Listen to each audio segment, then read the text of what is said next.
It's a murder scene that could have been ripped from an episode of The Sopranos, if they had lived in Texas. That was easily one of the worst days of my life.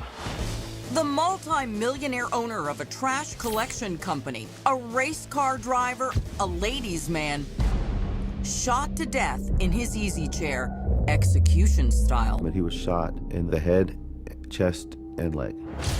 Bullets, blood, and a blanket. I've seen him sleep in that chair a million times, but never with a blanket over his head. Crime Watch Daily with cops investigating the mysterious murder of Henry Gutierrez. So that's Henry. It's Henry's feet. Was he killed by a drifter? A jealous husband out for revenge? He was an eligible bachelor, so. Or was the killer someone he knew?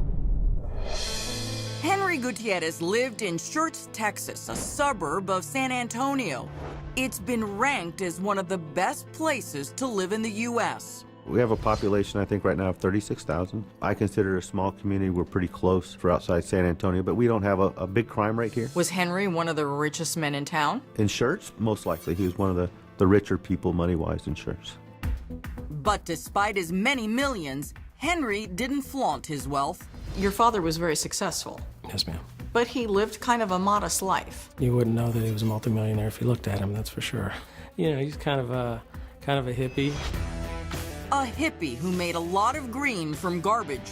Tell me about the family business. My mother started a garbage company, and she would go from house to house asking if she could pick up their garbage for $2.50 a month. And it went from that to a multi-million-dollar company. Yes, ma'am. That is the true American dream. Yes, it is. Henry took over the company after his father died and eventually sold it. Then he started up another trash company, a handshake agreement to partner with his old friend, Efren Gonzalez. So he started up another one with Gonzalez in the early 90s, and that was a very successful company. It was sold in 1997. I believe that company sold for about $6 or $7 million. Henry devoted his energies to drag racing and his other hobby, women. My dad was, he was an eligible bachelor, so. An eligible millionaire Right, bachelor. right, yeah. So he had a lot of girlfriends. Yeah. But garbage was in Henry's DNA, so he started up a third, that's right, a third trash company, Bare Waste, with his Uncle George. And how big was the waste disposal company that you had at the time? We were running right at about 55 trucks every day. It was a multi-million-dollar business, yes, ma'am. George says with Bare Waste, Henry and his buddy Efren made another handshake agreement. Not, he says, as partners, but for Efren to provide equipment and maintenance. Well, this whole Texas handshake thing is kind of new to me. So is that how it works in Texas? A handshake is a deal? No. But at first, that's the way it started out as. Around these parts, Henry was well respected. He was also known very well in the political community in Bexar County. He had done a lot of good things with the city. He always, around Christmas time, brought things to the different employees, fire department, police department. But that all came to a bloody end on Christmas Eve 2 years ago. Henry and his Uncle George were going to sell Bare Waste to a multi-billion-dollar company. Him and I had a meeting that morning at 9 a.m. He didn't show up. So George tracked down Henry's son Miguel, the company's VP. Our HR gal and our receptionist came in. She said, "Your Uncle George is on the phone, and he can't get a hold of your dad." And that's weird for your dad not to show up for a really important business meeting. Yeah, for this meeting, there was really no explanation for him to miss it because it was going to be an initial meeting about the sale of the business and how things, were going to progress. Miguel rushed to his dad's house, and what he says he saw shocked him senseless. As I looked through the glass pane, I could clearly see him in the chair with a plaid blanket over him. And his boots, I could just see his boots sticking out. And I saw a shell casing on the floor, and I knew that something terrible had happened. And I just kind of collapsed for a second. And it's just, I think I was shouting, "Dad, Dad," and "No, no." Miguel was breathless when he spoke to the 911 operator. It's Henry Gutierrez house up behind the funeral home. Henry was dead in what looked like an execution-style slaying.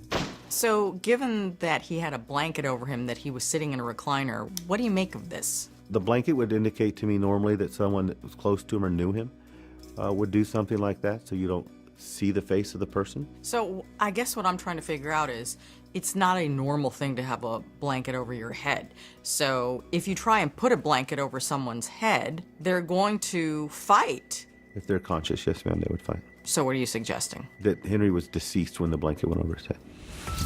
Henry's car was missing too, as was this ring his family says he always wore. The crime scene photos show someone ransacked the place. Was there any DNA evidence, anybody's other DNA or other fingerprints in the house? We did recover one unknown fingerprint, and all the DNA we found in the house came back to Henry. Where was Henry's car? We found Henry's car months later. It was recovered in San Marcos, which is about 20 miles from here, north, and it was recovered in a parking lot of an apartment. Any connection to that apartment building or anything? No, ma'am, we canvassed the apartment building and weren't able to find anything or anybody that's seen anybody there, and we weren't able to get any forensic evidence from the car. But cops did discover other items missing from Henry's house. Some Christmas gift cards. 3 were taken, and I believe there were 5 there. Henry routinely gave those out for Christmas as gifts. So what is unusual about the gift cards? To me, the unusual part about the gift cards is if I was to steal the gift cards, I would take all of them, not necessarily just 3. Cops say this man, possibly a transient, sold the gift cards to 3 unsuspecting people in Houston. Car in one direction, gift cards in another city. Correct. It makes it seem like the leads are going every which way. Correct. Pointing every which way except to the identity of the killer. Cops wonder if the answers would be found closer to home. Someone went in and obviously killed Henry for either money or something to do with the business. Do you think Henry was killed by someone he knew? Yes, ma'am, I do. The little house on the Texas prairie became a house of horrors. Yeah, that's where we grew up, and it's very pretty out here today. Miguel Gutierrez couldn't hold back the tears. He's the one who found his father, Henry, shot to death, execution style. His bloody body covered by a blanket. Miguel took us back to the house, still as Henry left it. You could see his cowboy boots. He always wore cowboy boots. That was really all that you could see, was his boots sticking out from underneath that I can remember. And there was a shell casing here. There was another one over here. Schertz, Texas detectives say the killer trashed the house and stole Christmas gift cards. So what do you suspect they were really doing? I think the scene was made to look like a burglary instead of an intentional homicide, instead of the intent being to kill Henry that day. And only adding to the murder mystery, a strange phone call to Henry's Uncle George. They called George saying that they know who killed Henry.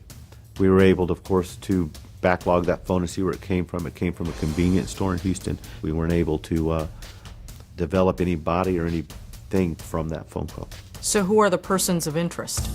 Well, of course, everyone that was involved with the scene. So is Miguel a person of interest, and if so, why?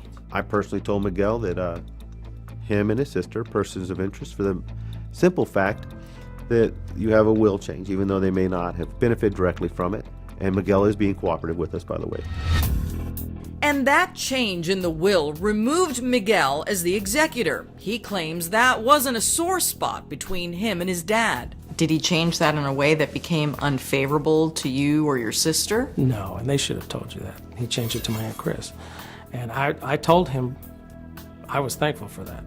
Has it been hard for you and your family because the police have not ruled out family members, including you, as being a person of interest? Yeah, it's been hard. It's gotten easier because I know I didn't have anything to do with it. And what about the others cops investigated, like Henry's girlfriends? No, we've looked at Henry's girlfriends. They were all out of town. The people in Houston who used the stolen gift cards. At this time, we don't believe there's any connection between the people who ended up with the cards to Henry's murder. And as for the drifter who sold them the cards, Did he come to the house and he himself steal them? I would say most likely not.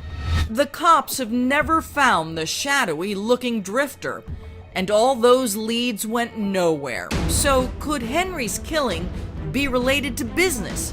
Cops say another person of interest is Henry's old partner, Efren Gonzalez Sr. Why is he a person of interest? Because we haven't had the opportunity to speak to him.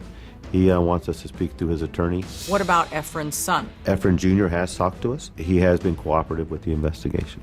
Do you believe because he was in a business dispute with Henry, that makes him a person of interest, according to you? Of course, because there's a lot of money to gain one way or the other. Remember that alleged handshake agreement between Efren and Henry? Efren claimed he was entitled to half of the proceeds of the sale of Bear Waste. He sued Henry and the company that bought Bear Waste, demanding back payments for equipment and a share of the proceeds. They settled out of court. So after Henry died, Efren got control of the land leading up to Henry's house. Right, that was part of the civil lawsuit. This is Henry's house. Efren won the front piece of this land here, which now includes the main road going into the house. So Efren owns the driveway to Henry's house.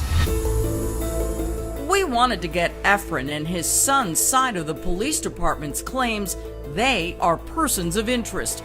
So we went to their house in this upscale Houston neighborhood. Mr. Gonzalez, Crime Watch Daily would like to speak with you, please.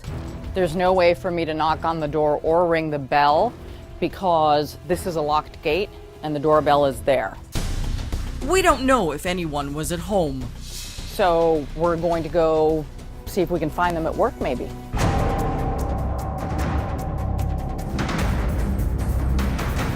Hi, excuse me. I'm looking for Mr. Gonzalez. If they were there, they didn't come out. But Efren Sr.'s daughter, Beatrice, did. Who do you think would want to kill Henry? No, we don't know anything about the case. And we also did interview the lead detective on the case, and he did say that your father and your brother are persons of interest still. They haven't been ruled out. They haven't advised us. They've talked to our attorneys, so I'm not sure what that means or what that implies, but they've talked to them and we've cooperated with everything. We have no involvement with that whatsoever. So we loved Henry very, very much. They were family to us.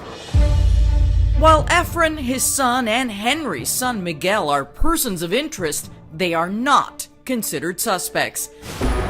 And the evidence is as cluttered as a landfill in a hurricane.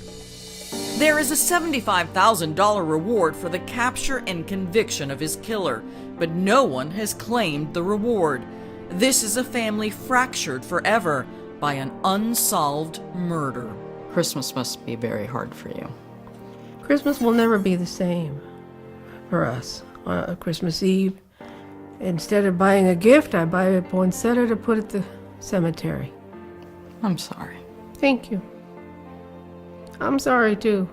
And I would really love to not have another family suffer and go through what this family has gone through. Sorry.